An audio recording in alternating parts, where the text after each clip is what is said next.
ಬೆಂಗಳೂರಿನ KC general ಆಸ್ಪತ್ರೆಯಲ್ಲಿ ನಡೆದ ಫ್ಯಾಮಿಲಿ ಪ್ಲಾನಿಂಗ್ ಆಪರೇಷನ್ ಫ್ಲಾಪ್ ಆಗಿದೆ. ಮಲ್ಲೇಶ್ವರಂನಲ್ಲಿರುವ ಕೆಸಿ ಜನರಲ್ ಆಸ್ಪತ್ರೆಯಲ್ಲಿ ರಾಮಕೃಷ್ಣ ಮತ್ತು ಸರಿತಾ ಅನ್ನೋ ದಂಪತಿ ವರ್ಷದ ಹಿಂದೆ ಫ್ಯಾಮಿಲಿ ಪ್ಲಾನಿಂಗ್ ಮೊರೆ ಹೋಗಿದ್ದಾರೆ.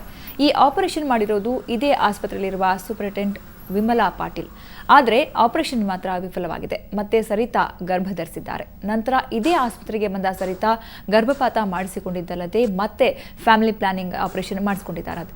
ಎರಡೆರಡು ಬಾರಿ ಆಪರೇಷನ್ ಮಾಡಿಸಿಕೊಳ್ಳುವಂತಹ ಪರಿಸ್ಥಿತಿ ತಂದಿಟ್ಟ ಆಸ್ಪತ್ರೆ ವಿರುದ್ಧ ಸರಿತಾ ಕುಟುಂಬಸ್ಥರು ಆಕ್ರೋಶ ವ್ಯಕ್ತಪಡಿಸಿದ್ದಾರೆ. ಮಲ್ಲೇಶ್ವರಂ ಪೊಲೀಸ್ ಠಾಣೆಯಲ್ಲಿ ದೂರು ಕೊಡೋಕೆ ಮುಂದಾಗಿದ್ದು ಸರ್ಕಾರ ಪರಿಹಾರ ಕೊಡುವಂತೆ ಆಗ್ರಹಿಸಿದ್ದಾರೆ.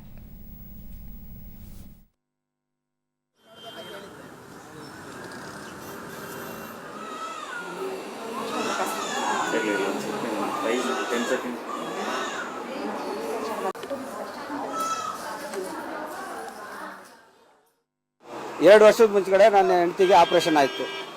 ನಾನು ಮಕ್ಕಳು ಬೇಡ ಅಂತ ಆಪ್ರೇಷನ್ಗೆ ಸೈನ್ ಹಾಕಿದೆ. ಅವರು ಆಪ್ರೇಷನ್ ಮಾಡಿದ್ದಾರೆ.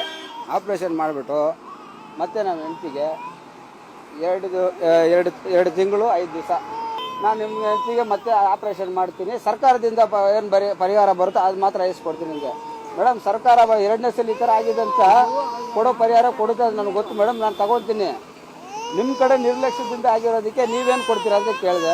ಅದು ಅವ್ರ ಕಡೆಯಿಂದ ಏನು ಕೊಡೋದಿಲ್ಲ ಅಂತ ಹೇಳಿದ್ದಾರೆ. ಕೆಸಿ ಜನರಲಲ್ಲಿ ನನ್ನ 2 ಮಕ್ಕಳಿಗೂ ವಿಮಲಾ ಪಾಟೀಲ್ ಅವರೇ ಆಪರೇಷನ್ ಮಾಡಿ. ಈ ಬಗ್ಗೆ ಇನ್ನಷ್ಟು ಮಾಹಿತಿ ಪಡೆಯೋಣ ನಮ್ಮ ಪ್ರತಿನಿಧಿ ನಂದಿನಿ ಅವರಿಂದ. ನಂದಿನಿ, ಏನು ಕೆಸಿ ಜನರಲ್ ಆಸ್ಪತ್ರೆಯಲ್ಲಿ ಎಲ್ಲವೂ ಸರಿ ಇಲ್ಲ ಅನ್ನುವಂಥದ್ದು ಮತ್ತೆ ಈ ಒಂದು ಅವ್ಯವಸ್ಥೆಯಿಂದ ಗೊತ್ತಾಗ್ತಾ ಇದೆ. ಮಲ್ಲೇಶ್ವರಂ ಅಲ್ಲಿ ಸಾಕಷ್ಟು ಜನ ಅಲ್ಲಿ ಕೆಸಿ ಜನರಲ್ ಆಸ್ಪತ್ರೆಗೆ ಬರ್ತಾರೆ. ಬಂದವರಿಗೆ ಈ ರೀತಿ ಅಂದರೆ ನೋಡಿ, ಸೂಪರಿಂಟೆಂಡೆಂಟ್ ವಿಮಲಾ ಪಾಟೀಲ್ ಮಾಡಿರುವಂಥ ಸರ್ಜರಿನೇ ಈ ಥರ ಫೇಲ್ ಆಗಿದೆ. ಇನ್ನು ಯಾರನ್ನ ನಂಬೋದು? ಏನು ಹೇಳ್ತಾರೆ ಕುಟುಂಬಸ್ಥರು? ಸಬಿತಾ, ಸಮ್ಮಿಶ್ರ ಪ್ರತಿಕ್ರಿಯೆಯಂತಹ ಪ್ರಕರಣ ಇದು ಅನುಭವಿಸ್ತಾ ಇರೋರಿಗೆ ಸಾಕಷ್ಟು ಭಯಾನಕ ಹಾಗೂ ಬೇಸರದ ಪ್ರಕರಣವಾಗಿದ್ರೆ, ನೋಡೋರ್ಗೆ ಹಾಸ್ಯಾಸ್ಪದವಾದಂತಹ ಪ್ರಕರಣವಾಗಿದೆ. 1.5 ವರ್ಷದ ಹಿಂದೆ ಫ್ಯಾಮಿಲಿ ಪ್ಲಾನಿಂಗ್ಗೆ ದಂಪತಿಗಳು ಮೊರೆ ಹೋಗಿದ್ರು. ಸರಿತಾ ಹಾಗೂ ಅವರ ರಾಮಕೃಷ್ಣ ಅವರ ಪತಿ ಇಬ್ರು ದಂಪತಿಗಳು ಮೊರೆ ಹೋಗಿ ಇದೇ ಆಸ್ಪತ್ರೆ ಬೆಂಗಳೂರಿನ ಮಲ್ಲೇಶ್ವರಂನಲ್ಲಿರುವಂತಹ ಕೆಸಿ ಜನರಲ್ ಆಸ್ಪತ್ರೆಯ ಮುಖ್ಯ ವೈದ್ಯಾಧಿಕಾರಿಯಾಗಿರುವಂತಹ ಸೂಪರಿಂಟೆಂಡೆಂಟ್ ಆಗಿರುವಂತಹ ವಿಮಲಾ ಪಾಟೀಲ್ ಅವ್ರ ಕಡೆಯಿಂದಾನೇ ಆಪರೇಷನ್ ಮಾಡ್ಕೊಂಡಿದ್ರು. ಫ್ಯಾಮಿಲಿ ಪ್ಲಾನಿಂಗ್, ಇನ್ನು ಮುಂದಕ್ಕೆ ಮಕ್ಕಳು ಬೇಡ ಅನ್ನುವಂತಹ ಪ್ಲಾನಿಂಗ್ಗೆ ಸಹಿಯಾಗಿ ಅದರ ಫಲಾನುಭವಿಗಳಾಗಿದ್ದು ಸರ್ಕಾರದ ಹಣವನ್ನ ಸಹ ಪಡೆದಿದ್ದಾರೆ.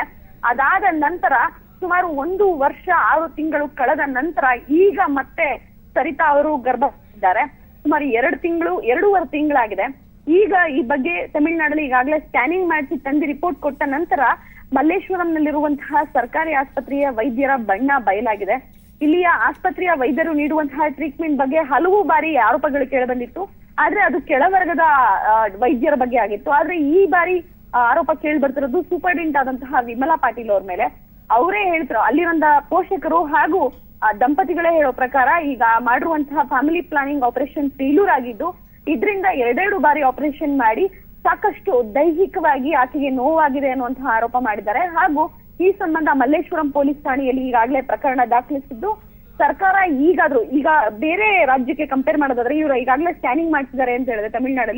ತಮಿಳುನಾಡಲ್ಲಿ ಈ ರೀತಿ ಯಾವ್ದಾದ್ರು ಫ್ಯಾಮಿಲಿ ಪ್ಲಾನಿಂಗ್ ಮೊರೆ ಹೋದಂತಹ ದಂಪತಿ ಫೇಲ್ಯೂರ್ ಆದ್ರೆ ಆ ಆಸ್ಪತ್ರೆ ಹಾಗೂ ಸರ್ಕಾರ ಇಬ್ರು ಸೇರಿ 30 ರೂಪಾಯಿ ನೀಡ್ತಾರೆ ದಂಪತಿಗಳಿಗೆ.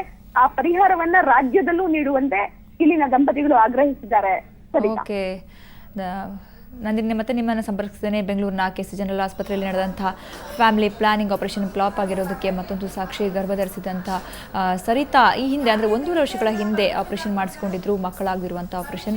ಆದರೆ ಆ ಫ್ಯಾಮಿಲಿ ಪ್ಲಾನಿಂಗ್ ಆಪರೇಷನ್ ಫ್ಲಾಪ್ ಆಗಿರೋದಕ್ಕೆ ಇದು ಮತ್ತೆ ಈಗ ಬಂದಿರೋ ಸರಿತಾ ಅವರು ಗರ್ಭ ಧರಿಸಿರುವಂಥದ್ದು. 2 ತಿಂಗಳ ಗರ್ಭ ಧರಿಸಿದ ನಂತರ ಮತ್ತೆ ಆಸ್ಪತ್ರೆಗೆ ಬಂದು ಅವರು ಈಗ ಮತ್ತೊಂದು ಬಾರಿ ಫ್ಯಾಮಿಲಿ ಪ್ಲಾನಿಂಗ್ ಆಪರೇಷನ್ ಮಾಡಿಸ್ಕೊಂಡಿದ್ದಾರೆ.